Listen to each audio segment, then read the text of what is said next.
មេរៀនទី43ការនិយាយការប្រើពាក្យរបស់ខ្ញុំរបស់ឯងរបស់យើងសមតើនេះជាសៀវភៅអ្វីស្រីម៉ៅនេះជាសៀវភៅភាសាខ្មែរថ្នាក់ទី2សមតើវាជារបស់ឯងមែនឬទេស្រីម៉ៅចាវាជារបស់ខ្ញុំតើខ្មៅដៃពណ៌មួយប្រអប់នេះជារបស់យើងមែនឬទេសមបាទវាជារបស់យើងអ្នកគ្រូឲ្យយើងប្រើជាមួយគ្នាសំណួរ1តើពាក្យរបស់ខ្ញុំប្រើចំពោះនរណា2តើពាក្យរបស់ឯងប្រើចំពោះនរណា3តើពាក្យរបស់យើងប្រើចំពោះនរណាចំណាំពាក្យរបស់ខ្ញុំរបស់ឯងរបស់យើងរបស់វារបស់គាត់ប្រើសម្រាប់សម្គាល់ម្ចាស់វត្ថុសត្វរុក្ខជាតិដែលគេមានលំហាត់ចូលសង្កេតរូបភាព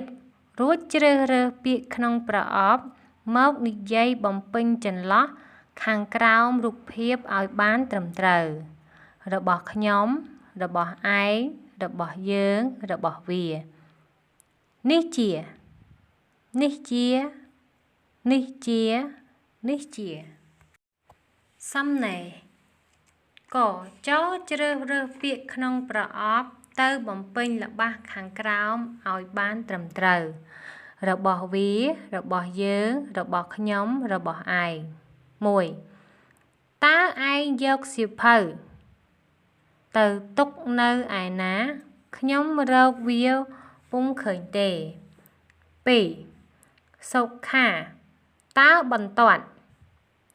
ជ្រុះបាត់កាលពីកាលណា3នេះជាថ្នាក់រៀនទាំងអស់គ្នា4កុមារីនេះស្រឡាញ់សៀវភៅណាស់ខចូលរាប់ពាក្យកន្សោមពាក្យក្នុងប្រអប់ខាងក្រោមឲ្យទៅជាល្បះត្រឹមត្រូវរួចចម្លងឲ្យបានស្អាត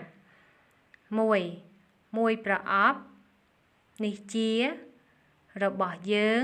ខ្មៅដៃពណ៌2ភាសាខ្មែររបស់ខ្ញុំនេះជា